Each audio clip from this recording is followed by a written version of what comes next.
በምድራችን ላይ አንድ ነገር እየተከሰተ ነው። መጽሐፍ ቅዱሳዊ ትንቢቶች ለሚሰሙ ጆሮዎች፣ ለሚያዩም ዓይኖች በገሃድ እየተገለጡ ነው። የመካከለኛው ምስራቅ የጦርነት ወሬዎች፣ የቴክኖሎጂ ውጤቶች፣ ፈጣንና አስፈሪ እድገት፣ የክርስቲያኖች መንፈሳዊ ሕይወት መቆርቆዝና መዳከም፣ ሁሉም መጽሐፍ ቅዱስ ይሆናል ብሎ የተነበየው ሁሉ እየተፈጸመ ይገኛል። በዛሬው ቪዲዮ በዮሐንስ ራዕይ ምዕራፍ 11 ቁጥር 3 ላይ ስለተጠቀሱት ሁለት የእግዚአብሔር ምስክሮች መጽሐፍ ቅዱስን እያጣቀስን አብረን እንመለከታለን።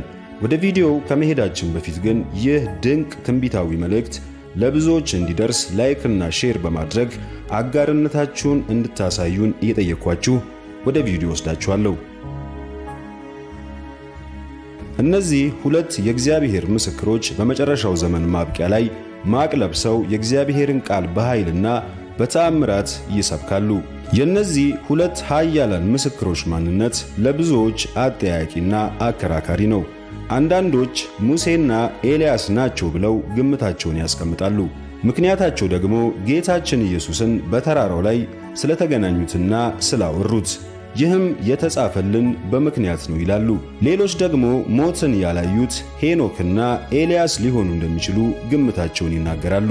እግዚአብሔር ኤልያስን በእሳት ሰረገላ ወደ ሰማይ የወሰደው እንዲሁም ሄኖክ ሞትን እንዳያይ የፈቀደለት ለዚሁ የመጨረሻ ዘመን ምስክር እንዲሆኑ ነው ይላሉ።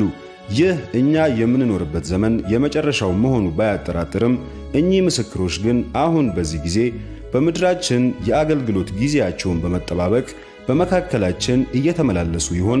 ቀደም ብለን እንዳነሳነው የእነዚህ ሁለት ምስክሮች አገልግሎት በኃይል የተሞላና የተፈጥሮ ሕግን የሚገዳደርና የሚጥስ ነው። ትንቢትንም ሲናገሩ ሰማይ ዝናብን እንዳያዘንብ ውሆችም ወደ ደም እንዲቀየሩ ስልጣን